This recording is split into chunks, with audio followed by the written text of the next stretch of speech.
Welcome students. आज हम cash book का प्रैक्टिकल क्वेश्चन नंबर 1 करेंगे। ठीक है, मैंने ऑलरेडी फॉर्मेट आपके लिए बना दिया हुआ है। आप स्क्रीन पे क्वेश्चन आप देख सकते हो। ठीक है, आप सारे ट्रांजैक्शंस आप मैच कर लीजिए। ठीक है, कुछ ट्रांजैक्शन इस पेज पे हैं आपके एंड कुछ ट्रांजैक्शंस आपके ये रहे यहाँ पे। ठीक है, चलिए बात करें फॉर्मेट की, तो फॉर्मेट आपका कुछ इस तरह का आपका कैश बुक का होता है। ये जो हम क्वेश्चन कर रहे हैं ये आपका है किसका, ये हम क्वेश्चन करने वाले हैं सिंगल कॉलम कैश बुक का। ठीक है, यहाँ पे आपका अमाउंट का एक ही कॉलम होता है, सिंगल कॉलम कैश बुक। ठीक है, फॉर्मेट की बात करें तो फॉर्मेट आपका यहाँ पे ये दो पार्ट्स में डिवाइडेड होता है। On the right hand side from the dates ये आपका क्रेडिट हो जाता है, क्रेडिट साइड हो जाती है, एंड इधर लेफ्ट में आपका डेबिट साइड हो जाता है। ठीक है, तो यहाँ पे date, particulars, voucher number, LF, amount. Voucher number अगर आपको क्वेश्चन में मिलेगा तो आप फिल करोगे, अदरवाइज़ आपको इसको ऐसे ही छोड़ देना है। ठीक है, वाउचर यानी कि बिल। तो बेसिकली जो भी कैश ट्रांजैक्शन है उन सब का क्या होता है, बिल बनता है, वाउचर्स बनते हैं, एंड वो वाउचर नंबर हमें मेंशन करना होता है। बट मोस्टली जो क्वेश्चन हमें दिए जाते हैं उसमें आपके वाउचर नंबर होता नहीं है। So it's just the part of the format. ठीक है, और इधर की बात करें तो इधर भी सेम वही, date, particulars, voucher number, LF, amount same है। ठीक है, डिफरेंट क्या है यहाँ पे आपको, कैश बुक रिकॉर्ड करता है अबाउट कैश ट्रांजैक्शन। ठीक है, कि आपके पास जो पैसा है वो कहाँ से आ रहा है और पैसा कहाँ पे जा रहा है। ठीक है, ये आपको यहाँ पे रिकॉर्ड करना होता है। तो ये कैश रिकॉर्ड कर रहा है, कैश होता है आपका रियल अकाउंट, तो इस पे रियल का रूल लगता है। ठीक है, debit what comes in, credit what goes out. तो जहाँ जहाँ आपके पास पैसे आ रहे हैं, आप पैसा रिसीव कर रहे हो, वो आपको रिकॉर्ड करना ऑन द डेबिट कॉलम। ठीक है, यानी कि रिसीट साइड में पैसा आपके पास कहाँ से आ रहा है, एंड क्रेडिट में आपको रिकॉर्ड करना है कि आपके पास से पैसा कहाँ जा रहा है। वो चीज़ आपको यहाँ पे पेमेंट्स कॉलम में आपको रिकॉर्ड करनी है। ठीक है, चलिए शुरू करते हैं। सो पहला ट्रांजैक्शन यहाँ पे, अच्छा ईयर मैं लिख लेता हूँ पहले। यहाँ पे 2020 का ये क्वेश्चन है, मई का क्वेश्चन है ये। तो दोनों साइड आपको इस तरह से ये ईयर एंड द मंथ आपको मेंशन कर देना है। बाकी डेट वाइज हम ट्रांजैक्शंस देखते हैं। तो पहला ट्रांजैक्शन है on May 1 commence business with cash. ठीक है, तो 1 तारीख को यहाँ पे ट्रांजैक्शन हुआ है, कैपिटल आया है। ठीक है, तो एक छोटा सा आपको एग्जांपल यहाँ पे बता देता हूँ एक करके। जैसे आप देखो तो इस पर्टिकुलर ट्रांजैक्शन की जो जर्नल एंट्री होती है वो होती है cash account debit to capital account. ठीक है, तो आपको यहाँ पे आप नज़र आ रहा होगा कि कैश क्या हुआ है, डेबिट हुआ है, यानी कि ये जो एंट्री है इसकी जो पोस्टिंग है ये ऑन द डेबिट साइड की जाएगी। आई होप कि आप समझ रहे हो यहाँ पे। तो बेसिकली आपको कोई भी ट्रांजैक्शन होगा आपको फोकस करना है कि कैश का पोजीशन क्या है। कैश अगर डेबिट में है तो डेबिट में आप चीज़ें लिखोगे, अगर कैश एंट्री में क्रेडिट हो रहा होगा तो आप क्रेडिट में लिखोगे। ये तरीका हुआ पोस्टिंग समझने का। दूसरी चीज़ आप समझ सकते हो कि सिंपल सा, पैसा आ रहा है रिसीट साइड ही है, इधर लिखिए, पैसा जा रहा है पेमेंट हो रही है, इधर लिखिए। ये बेसिक समझने का तरीका है। ठीक है, चलिए इसको पोस्ट करते हैं। तो कैश अकाउंट डेबिट हुआ है तो ऑन द डेबिट में आप लिखोगे यहाँ पे टू कैपिटल अकाउंट, और आपकी जो अमाउंट है दैट इज़ 25,000। ये हमने यहाँ पे लिख लिया ऑन द अमाउंट साइड। ठीक है, हो गया ये हमारा ट्रांजेक्शन। नेक्स्ट आते हैं May 3 को बॉट गुड्स फॉर कैश। आपने गुड्स खरीदा है तो ज़ाहिर सी बात है गुड्स खरीदोगे तो आपके पास पैसा जाएगा। तो May 3 को यहाँ पे हम लिखेंगे क्या, बाई परचेजेस अकाउंट या परचेज अकाउंट, क्योंकि आप गुड्स खरीदते हो, एंट्री बनती है परचेज अकाउंट टू कैश, इसलिए हमने यहाँ पे लिखा बाई परचेज। एंट्री में कैश क्रेडिट हो रहा था, हमारे पास से पेमेंट हो रही थी, इसलिए इसको हमने यहाँ पे पेमेंट्स के कॉलम में रिकॉर्ड किया है। नेक्स्ट आते हैं May 3 को ही ट्रांजेक्शन है पेड कैरेज। यहाँ पे कैरेज पे हुआ है तो सेम पेमेंट हो रही है बाई कैरेज,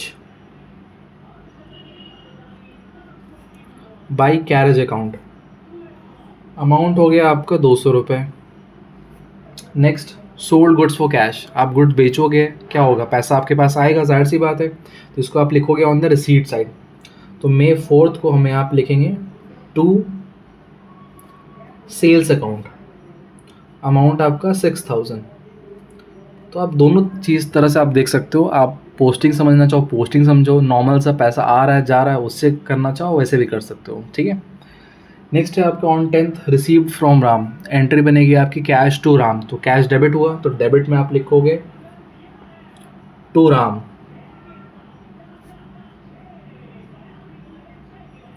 ये हो गया आपका 1000। नेक्स्ट है आपका 12th को पेड टू शिव कुमार, ठीक है, तो शिव कुमार को यहाँ पे पे किया गया है, तो यहाँ पे ऑन द पेमेंट साइड आप लिखोगे by Shiv Kumar and the amount is 2600, ये हो गया, ठीक है। नेक्स्ट है आपका कैश सेल्स, 15 तारीख को आपने कैश सेल्स की, कैश सेल्स मतलब कि आपने गुड्स बेचा है और आपको पैसा मिल गया है, कैश सेल्स का ये मतलब होता है। तो 15th को यहाँ पे हम लिखेंगे फिर से टू सेल्स अकाउंट, अमाउंट आपकी 8400।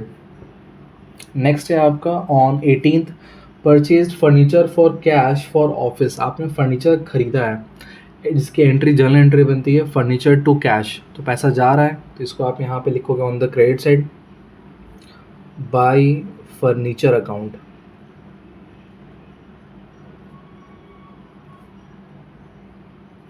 $5000 का ये फर्नीचर है हमारा, ठीक है। नेक्स्ट है आपका पेड फॉर एडवर्टीजमेंट, फिर आपने पे किया यहाँ पे, तो 20th को यहाँ पे हम लिखेंगे बाय एडवर्टीजमेंट अकाउंट, स्पेस कम इसलिए मैं शॉर्ट में लिख रहा हूँ, आप पूरा लिखिएगा, अमाउंट आपकी 500 रुपीज़।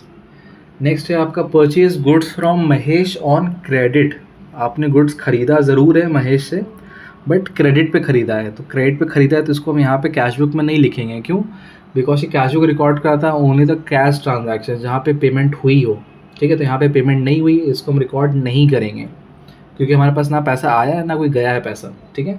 नेक्स्ट आते हैं 24th पेड टू महेश, तो फिर आपने पेमेंट की है 24th को, ये हम लिख सकते हैं बाय महेश, अमाउंट आपका है 4000, 4000 रुपये हमने महेश को पे किया है। नेक्स्ट है पेड वेजेस, फिर से on 25th by wages, amount 400। Next on 27th received for commission, तो यहाँ पे आपने रिसीव किया है, क्या रिसीव किया है, पैसा रिसीव किया है, तो इसको आप लिखोगे ऑन द रिसीट साइड, क्या लिखेंगे, टू कमीशन, ठीक है, इसको भी मैं शॉर्ट में लिख रहा हूँ, आप पूरा लिखिएगा, टू कमीशन 1500 रुपये। नेक्स्ट है आपका विड्रीव for personal use, विड्रीव for personal use होती है तो क्या एंट्री बनती है, ड्राइंग्स टू कैश, पैसा जा रहा होता है, कैश क्रेडिट हो रहा है, इसको आप लिखोगे ऑन द पेमेंट साइड, हम लिखेंगे बाय ड्राइंग्स, क्योंकि मेरे पास से पैसा जा रहा है, ये हो गया आपका 2200, ठीक है। नेक्स्ट है आपका लास्ट ट्रांजैक्शन भी है हमारा 31st को पेड सैलरी, फिर से हमने क्या किया है, पैसा पे किया, तो हम इसको लिखेंगे बाय सैलरी अकाउंट, ठीक है, 700 रुपये। तो हमने सारे ट्रांजैक्शंस थे वो हमने क्या किया, उसको हमने यहाँ पे रिकॉर्ड कर लिया है, ठीक है। अब हमें क्या करना है, अब इसको हम करेंगे टोटल, ठीक है। अब टोटल करने का क्या तरीका है वो भी देख लीजिए, थोड़ा सा यहाँ पे डिफरेंट होता है टोटल। सो आप देखो तो आपका पेमेंट्स कहाँ पे एंड हो रहा है, यहाँ पे हो रहा है, ठीक है, तो आप यहाँ पे लिखोगे टोटल पेमेंट्स, ठीक है, एंड जस्ट इसके सामने आप इधर लिखोगे डेबिट साइड में टोटल रिसीट्स, आप टोटल करो, देखो आपके पास कितना पैसा आया और आपने कितना पैसा खर्च किया है, तो 25 प्लस 1 6 31 32 40 41,000 41,900, ये आ रहा है हमारा टोटल रिसीट कॉलम का, ठीक है। पेमेंट्स का देख लेते हैं, पेमेंट का क्या है, सो 10,000 12,000 17,000 17,000 18,000 18,000 22,000 22,000,